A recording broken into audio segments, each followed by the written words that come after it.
Hay una forma de control, sobre todo en las familias, que no utiliza la fuerza, ni siquiera los gritos, usa el afecto. Es un poder que susurra, que a menudo se disfraza de amor o de sacrificio. Hoy vamos a meternos de lleno a desgranar esta dinámica psicológica que es súper compleja.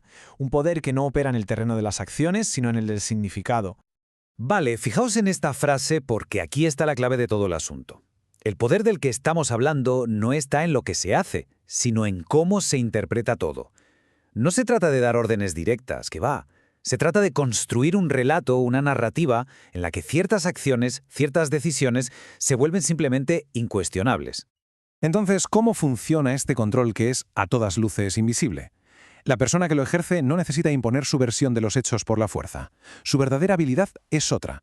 Es conseguir que su versión sea la única válida, la única moralmente aceptable. Y, por supuesto, cualquier otra opción se presenta como una especie de traición.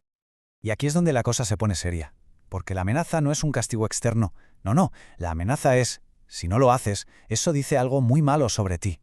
Es un mecanismo brutalmente eficaz. Ya no hace falta vigilancia externa, porque la persona ha sido entrenada para vigilar su propia conciencia. Se convierte en un juez interno que no para de preguntar, ¿estoy siendo egoísta? ¿Soy un ingrato? ¿Quizás soy cruel? Todo este sistema se sostiene sobre una operación psicológica muy concreta, pero a la vez devastadora. La construcción de una deuda emocional. Y aquí está el quid de la cuestión. La relación deja de ser un espacio para compartir afecto y se transforma literalmente en una transacción. Cada acto de cariño, cada favor, cada pequeño sacrificio no es un regalo, es una anotación en un libro de cuentas invisible que, ojo, se usará más adelante. Aquí en esta comparativa se ve clarísimo. Un vínculo afectivo sano se basa en el flujo, en compartir sin llevar la cuenta. En cambio, el vínculo contable es rígido. Todo se mide, todo se anota. El amor deja de ser un río que fluye para convertirse en un saldo pendiente. Y claro, para mantener esta contabilidad se usan herramientas muy específicas. Los sacrificios se convierten en recibos que se pueden sacar en cualquier momento. La ayuda que se presta hoy es en realidad una prueba para un juicio futuro sobre la ingratitud de mañana. Y cada renuncia personal se transforma en un arma potentísima para generar culpa. Pasemos ahora a una de las herramientas más poderosas de todo este sistema, y quizá la más desconcertante, el victimismo. Puede sonar a contradicción, ¿verdad? Que quien controla se presente como la víctima. Pues bueno, es que ese es precisamente el núcleo de la estrategia.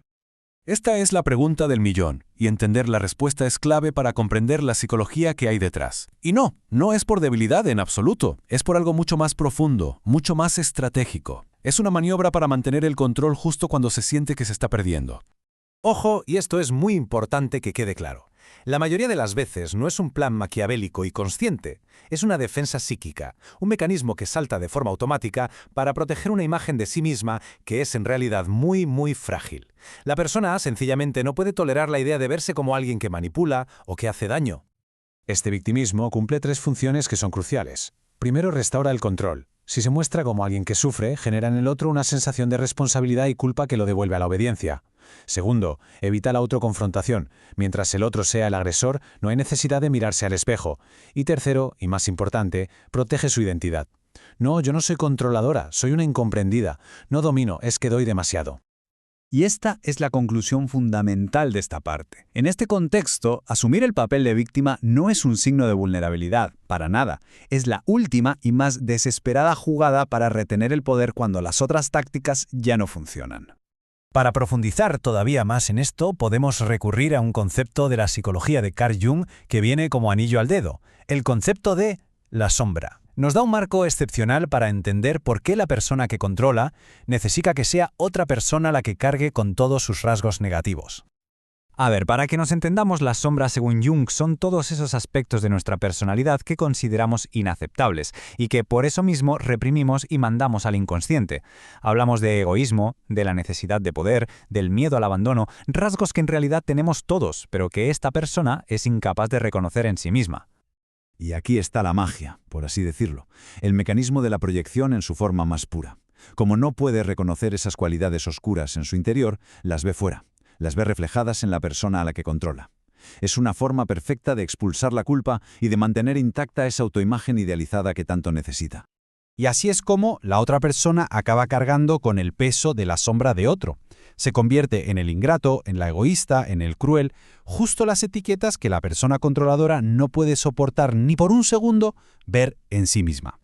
Bueno, una vez analizado todo el mecanismo, la pregunta inevitable es ¿y cómo se sale de esta dinámica? El camino de salida desde luego no es sencillo, pero empieza con un acto que es absolutamente fundamental: establecer un límite sano. El problema es que poner un límite no se vive como una decisión legítima del otro.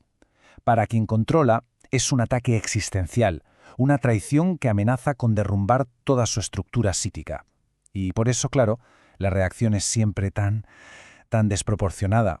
Es que, pensémoslo, lo que pierde con ese límite es inmenso. Pierde el espejo que le devolvía una imagen idealizada de sí misma. Pierde al otro, a esa persona en la que podía depositar su sombra. Y fundamentalmente, pierde el control de la narrativa, de esa historia en la que siempre era la víctima bondadosa. Esto explica perfectamente por qué la respuesta a un límite nunca es una conversación racional. Es puro drama. No hay negociación posible, porque no se está discutiendo un hecho, se está defendiendo una identidad. La acusación, el llanto, la condena, son las herramientas para intentar forzar a la otra persona a que vuelva a su rol de siempre. Entonces, ¿cuál es el camino de sanación? Pues desde una perspectiva junguiana, no consiste en entrar en ese drama. Intentar demostrar que no se es egoísta o cruel es inútil.